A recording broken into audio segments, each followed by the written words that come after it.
Harrison, you would like me to sit here? I'm an Academy Award. No, I know. I heard the intro. I read the intro. All right, whenever you're ready, just right down the barrel. I'm Harrison Ford. This is the timeline of my career. Well, now you're going to give me readings? I want to tell stories that elevate our lives, change us. Finally, I came up with a story. I read it and I thought it was awesome. Star Wars, a film series that has stirred unparalleled levels of love, anger, debate, and obsession, has been a source of intense fandom drama. The disputes over disappointing prequels and questionable special editions pale in comparison to the eerie occurrences on the actual set of a Star Wars film. I disliked the business of Hollywood intensely. When I had that choice of Star Wars being a success, I said, I'm going to try to make a go for it. Amidst the production of the original trilogy, the now revered movies faced moments when their success seemed uncertain. Actors, directors, and producers engaged in dramatic feuds, and the film's eventual triumph appeared miraculous. Interestingly, it was none other than Harrison Ford who brought these behind-the-scenes revelations to light. I don't have any plans to continue to do that character.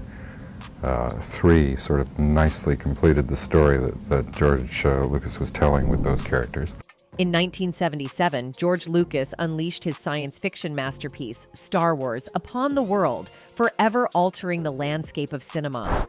The film's unprecedented impact revolutionized the way blockbusters were both consumed and marketed. The Star Wars universe permeated every facet of Western culture, with its influence extending from C-3PO lunchboxes to Ewok handbags. The film's leading stars, Harrison Ford, Carrie Fisher, and Mark Hamill, transcended mere acting roles to become icons of the late 20th century zeitgeist. Well, that didn't do us very much good. I say, but these are my friends. 3PO, tell them they must be set free. Then move. Amidst this cultural phenomenon, the media became avidly intrigued when rumors circulated about a romantic relationship between Ford and Fisher on the film set. Despite a notable lack of concrete evidence, mainstream outlets eagerly reported on the speculation. The truth, as unveiled in the late Carrie Fisher's final memoir, The Princess Diarist, confirmed that indeed, an affair had taken place. The revelation exposed a clandestine liaison between the 33-year-old married Ford and the youthful 19-year-old Fisher, adding a layer of complexity to the already legendary Star Wars saga. It was a 3-month one-night stand. Wow. Did you think you were in love, Carrie, at that time? I think eventually I did think you don't. When you're 19, yeah. You feel it.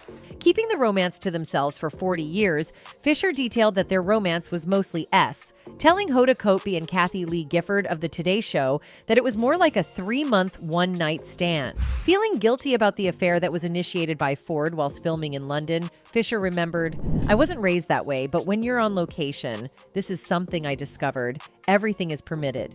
Maintaining professionalism on set, Carrie Fisher disclosed in her memoir that she desired more from her affair with Harrison Ford than he did.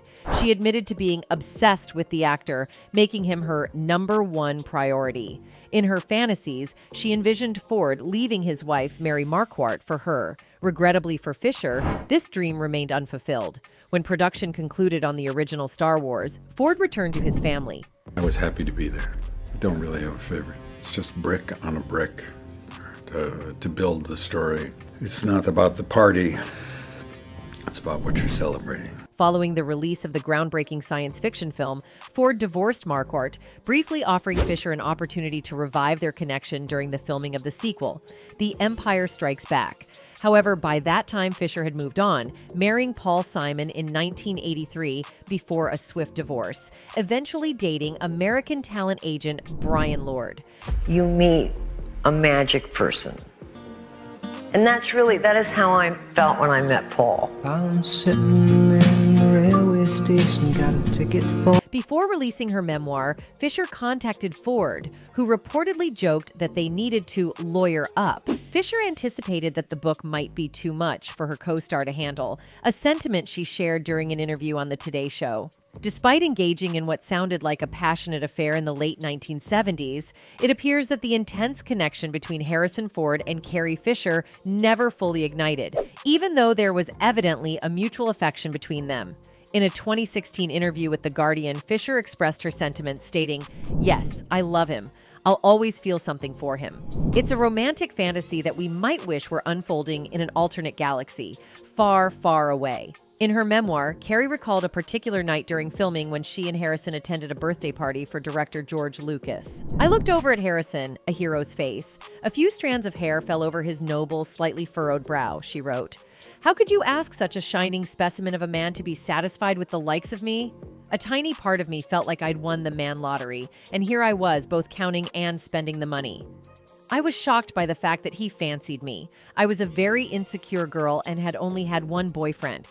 She later added, I was so inexperienced, but I trusted something about him, she says. He was kind. However, that scenario never materialized, and their clandestine affair concluded with the conclusion of filming. Harrison did eventually split from his wife, Mary, after the release of the first film. Surprisingly, during the filming of the sequel, The Empire Strikes Back, Ford and Fisher did not rekindle their affair. On the other hand, Harrison Ford has been married to actress Calista Flockhart since 2010.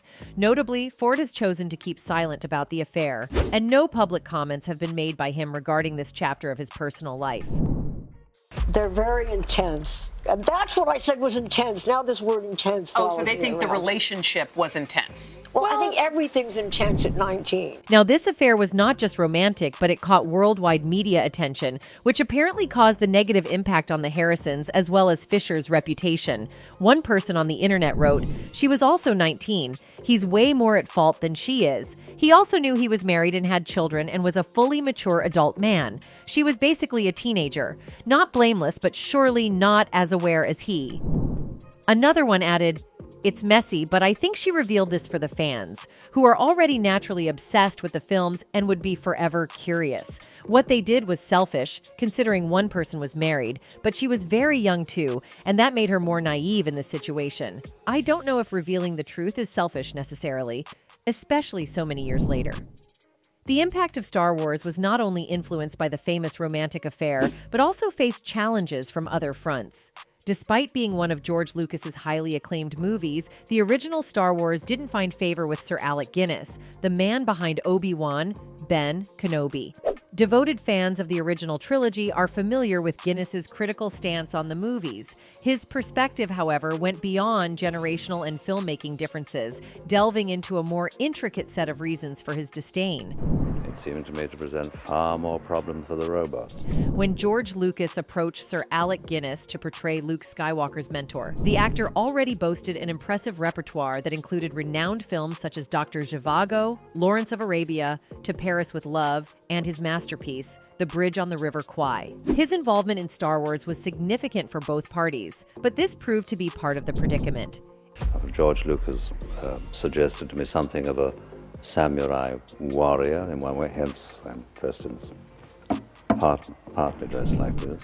In a 1977 interview on the Parkinson Talk Show, Sir Alec Guinness recounted how George Lucas personally invited him to join the Star Wars project.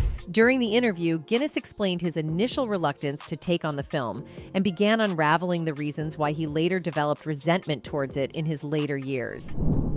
Star Wars arrived as a script. I was just finishing a picture in Hollywood, and a script arrived on my dressing table, and I heard that it had been delivered by George Lucas. And I thought, well, that's rather impressive because he's an up-and-coming and very respect-worthy young director. And then when I owned it and found out it was science fiction, I went, oh, crumbs, this is not for me.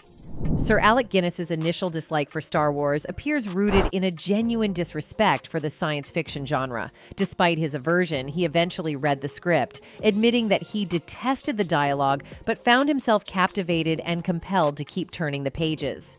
His initial interest was driven by a curiosity about the unfolding narrative, and he believed he could persuade George Lucas to amend the perceived shortcomings in the dialogue. However, even with this interest, it wasn't enough for the Academy Award-winning actor to commit to the role of the wise old Jedi Knight. Then I started reading, and it seemed to me the dialogue was pretty ropey. But I had to go on turning the page, and I mean, that's an essential. Financial incentives also played a crucial role in persuading Sir Alec Guinness to join the Star Wars project. He negotiated a deal that included a share of the back end, allowing him to benefit from the film's substantial box office success. Additionally, he received a more lucrative compensation than his relatively unknown co-stars, including Harrison Ford. It's evident that financial considerations played a significant role in convincing the acclaimed actor to participate in the space opera. He said, "Apart from the money, I regret having embarked on the film. I like them well enough, but it's not an acting job. The dialogue, which is lamentable, keeps being changed and only slightly improved, and I find myself old and out of touch with the young." Despite later criticisms of the film, during a 1977 interview, Sir Alec Guinness did express some positive sentiments about Star Wars. However, it's important to note that this occurred during a promotional phase, where he had a vested interest in generating excitement about the movie. There's a sort of wonderful freshness about it, like a wonderful fresh air. When I came out of the cinema, I thought, London's sort of gritty and dirty and sort of rubbish, isn't it? Because this had all been so invigorating. Sir Alec Guinness, while not fully comprehending the widespread adoration for Star Wars, recognized its resonance with audiences and decided to return for The Empire Strikes Back and Return of the Jedi. In these sequels, his role was more developed, and he received a significantly higher paycheck. However, along with the increased financial rewards came a surge in fame, ultimately contributing to his growing disdain for Star Wars.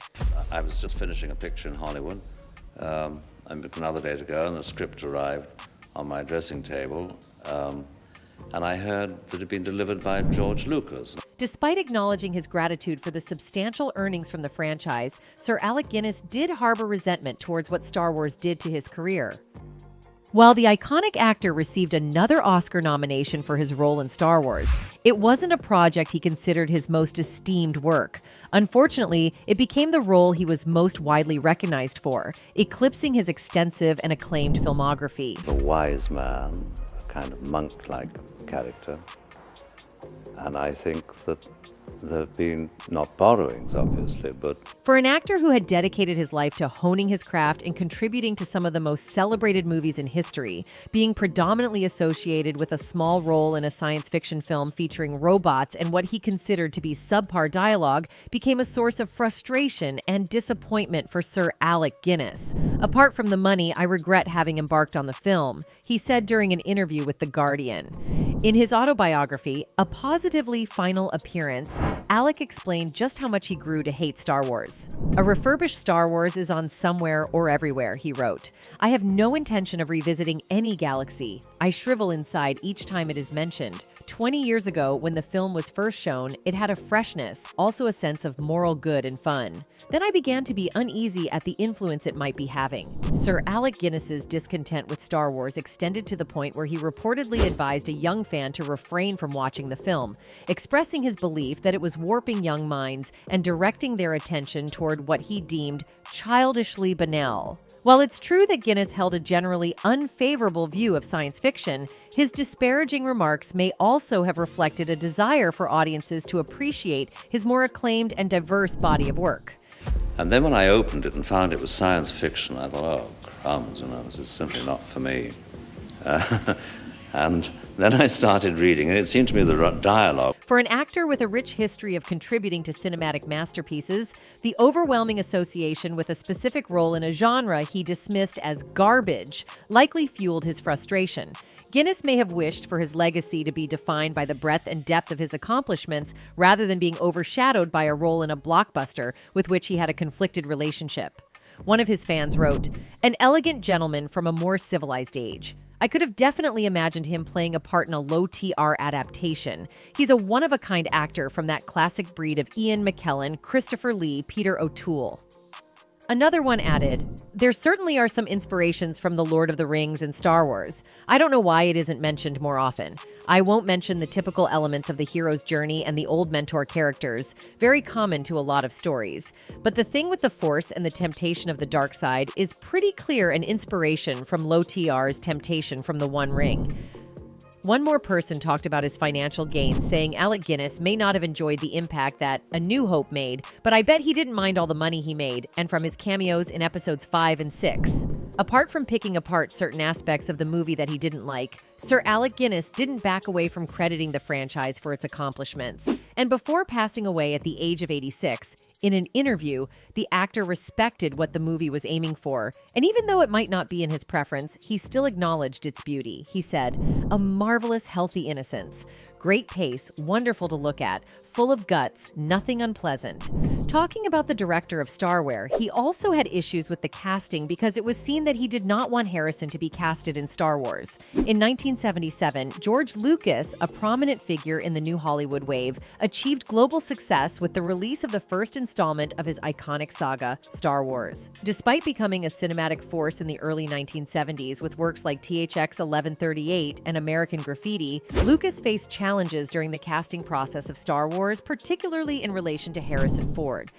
I had done American Graffiti with George Lucas. George Lucas made it known that he was not interested in working with anybody that he'd worked with in American Graffiti that he was looking for. Lucas's earlier collaboration with Ford took place in the 1973 film American Graffiti, where Ford played a role alongside actors like Richard Dreyfuss, Ron Howard, and Paul Le Mat. At the time, Ford, primarily pursuing a career in carpentry, had modest aspirations in acting. The casting process for American Graffiti had its hurdles when Ford insisted on not cutting his hair, a condition that was eventually met with a compromise involving a Stetson hat to cover his character's scripted flat top. When George walked in with Richard Dreyfuss to begin the first of the interviews for Star Wars. Following the success of American Graffiti, Lucas, buoyed by newfound confidence, established his production company Lucasfilm and embarked on the development of his next screenplay, Star Wars. Although inspired by earlier sci-fi classics like Flash Gordon and The Planet of the Apes, Lucas faced a pivotal decision when creating the character of Han Solo, an arrogant yet ultimately heroic figure. Surprisingly, despite their successful collaboration on American Graffiti, Lucas did not originally envision Harrison Ford in the role of Han Solo. The casting process for Star Wars would bring its own set of challenges and surprises, shaping the destiny of one of cinema's most iconic characters. Star Wars was a big success, so I was happy to come back and play Han Solo again and again, but that was enough. Harrison Ford undeniably shines in the film, infusing his role with an authentic relatability and considerable charm. His portrayal of the archaeology professor turned adventurer is flawless, capturing the essence of the character effortlessly. However, when it came to casting Ford in the role, Indiana Jones writer George Lucas hesitated. Having previously worked with Ford on Star Wars, Lucas questioned whether featuring the same star in his next movie was the wisest decision. However, Lucas instead asked Ford to assist in the casting process for A New Hope by reading lines with prospective candidates and explaining the Star Wars plot. However, Ford's talent and impressive grasp of the script eventually won Lucas over, and he was cast ahead of other candidates, including Jack Nicholson, Robert De Niro, Christopher Walken, and Kurt Russell. Several years later, when he and Steven Spielberg were looking for a leading man for Indiana Jones, Lucas was once again hesitant to cast Ford. "I was wary of Harrison and I becoming like Scorsese and De Niro," he told Empire. "I thought, let's create a new icon." Consequently, Lucas and Spielberg cast Tom Selleck as Indiana Jones. We found Tom Selleck, but as soon as the network heard, his option on Magnum PI got picked up. With Selleck off the table, Lucas and Spielberg resorted to their trusty friend Ford. Responding to rumors that he had turned down Indiana Jones in a 2020 interview with Rachel Ray, Selleck said, "I didn't turn it down. I earned the part. I did a screen test." And Steven Spielberg and George Lucas said, "You've got the part." And I said, "Well, I've done this pilot. I don't know whether it's a conflict. It was Magnum." CBS basically said, "No, you can't do both." But Harrison kind of did a good job. Since Tom Selleck was no longer an option, Lucas and Spielberg found themselves in a scramble to secure their Indiana Jones.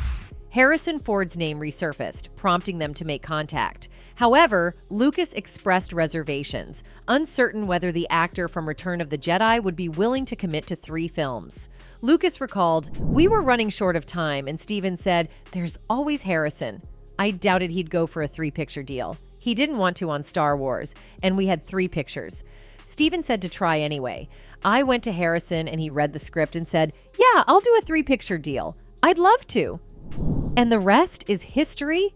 However, casting did really impact their relationship on set, although they never showed. It got prominent when it was rumored that apparently Harrison had issues with the script of Star Wars. That he had reached his potential, therefore could serve the story by dying. Apparently, George Lucas's first few passes on the original Star Wars script left much to be desired. Even after extensive script revisions, Harrison Ford still crossed out many of Han Solo's lines in his script and scribbled in better ones. He even sent a letter to George. "Dear George, finally read your script. Unfortunately, I'll never get that time back. In short, your ending fell flat and your characters have no soul. I've made some comments on the larger issues, but you're going to need a lightsaber for this edit." And then people started to speculate that their relationship on set might not be on good terms.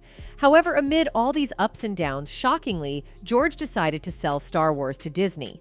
Apparently, Star Wars creator George Lucas said that he sold the franchise to Disney as he wanted to spend time with his family and raise his daughter. Lucas created the Star Wars universe with the original movie, released in 1977. He wrote and directed that movie, producing and writing the sequel stories, and eventually writing and directing all three of the much-maligned prequels in the saga.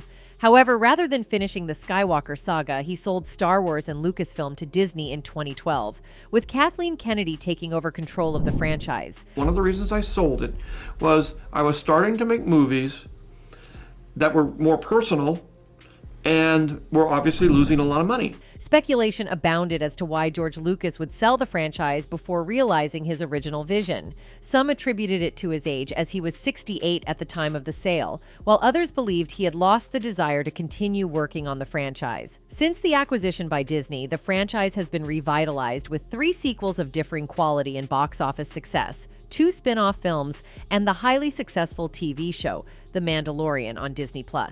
Amid all these rumors, Lucas disclosed the specific reason behind his decision to part ways with his creation. And I said, I really can't do this much more because the company will be dragged down. And I had 2,000 employees. However, 8 years after Lucasfilm sold to Disney in a deal worth over $4 billion, George Lucas said the decision to give up control of his iconic space franchise remains very, very painful. Lucas sat down with author Paul Duncan for an interview as part of the just-released new book, The Star Wars Archives, Episodes I-3, 1999 to 2005, an excerpt from which finds the filmmaker getting honest about his career-defining decision to prioritize family over Star Wars. At that time, I was starting the next trilogy. I talked to the actors and I was starting to gear up, Lucas told Duncan when asked about why he sold Lucasfilm to Disney. I was also about to have a daughter with my wife. It takes 10 years to make a trilogy. Episodes I-3 took from 1995 to 2005. I'd still be working on episode 90. In 2012, I was 69. So the question was, am I going to keep doing this for the rest of my life? Do I want to go through this again? Finally, I decided I'd rather raise my daughter and enjoy life for a while. George Lucas considered an alternative path, contemplating the possibility of not selling Lucasfilm and instead having someone else oversee the production of the sequel trilogy. However, he recognized that this wouldn't afford him the family time he deeply desired. In Lucas's own words, such a move wouldn't be considered as retiring. So I had people to think about. So I said, the best way to handle this is to sell it and then take the money, put it in a bank account. Despite the numerous challenges that often plague film productions, Star Wars stands out as a rare gem. Amidst the complexities and controversies within the cast and crew, Star Wars has managed to defy the odds and emerge as one of the most impactful science fiction movies in history. That's it for today. See you in the next video. Until then, goodbye.